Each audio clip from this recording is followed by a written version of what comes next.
السلام علیکم جی. وعلیکم السلام اکرام الله. میا صاحب دا راته ووایئ د کومه روغه چې تاسو وکړله دغه وقوعه څه وه او په څه ترتیب سره تاسو روغه کړې ده؟ اکرام الله وروره ستا ډېره مهرباني.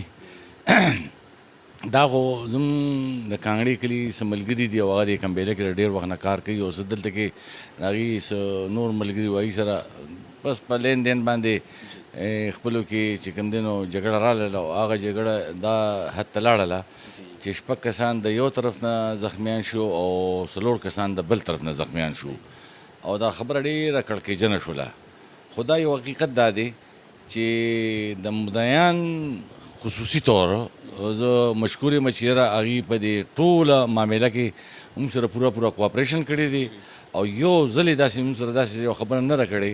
چې ګینې یاره موږ پرې مایوسه شوي دواړو فریقینو. البته دا یو خبره ده چې چونکې دې کې څه زخمیان شوي وو نو د هغې زخمیانو په وجه باندې دا خبره زموږ نه یو لسته ورځې لیټ شوله. خو د هغې راپاسه هم چې کوم دی نو چارې ښه کورې ودان چې یاره دواړو فریقینو زموږ خبره ومنله او نن دغه موقع باندې چې یاره د هغې دواړو په منځ کې موږ قرآن وکړو او دواړو یو بل فی سبیل الله وبهله او آینده لپاره مې انشاءالله چې کوم دی د ورولۍ په شکل باندې د وخت تېرولو عهد وکړو او دا زموږ امید دی چې دوی به انشاءالله تعالی زموږ د جرګې هم خاطر کوي د قسم به هم خاطر کوي او آینده لپاره به هېڅ قسم داسې څه حرکت نه کوي چې ګینې یاره. میا صاحب ستاسو که مونږ وګورو په علاقه کې په سیاست کې کافي هلې ځلې دي نور دغه شان ستاسو د خپل کلي دپاره د علاقې دپاره منډې تړې کافي دي. د جرګې په مد کې هم تاسو راغلی جرګه هم تاسو وکړله هغه جرګې کافي تاسو کړي دي نن په هغې کې بیا یو ځل بیا تاسو کامیاب شولی. د جرګه چې کوم دی د پښتنو یو روایت هم دی هغې ته که تاسو وګورئ څه وایې جرګه کول دغه علاقې چې نور کومې مسایل دي په دغه کې به هلې ځلې کوششونه جاري ساتئ؟ یاره زه اکرام الله وروره زه تا ته ووایم د ایماندارۍ خبره ده چې کله یو سړی جرګه کوي او هغه جرګه کامیابۍ طرف ته لاړه شي او کامیابه شي او دته کوم سکون او کوم اطمینان میلاویږي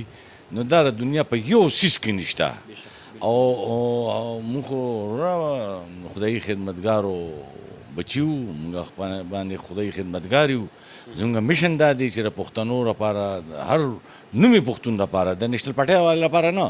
نومي پښتون لپاره چې هغه په کور کې غم وي هغه مسله وي انشاءالله تعالی چې نوم به کوو کړي دي او بیا به هم کوو او دا هم خواهش دی چې ټوله پښتونخوا کې ټول پښتانه په یو لار باندې روان شي او انشاءالله تعالی دا کوشش به همیشه راپاره وي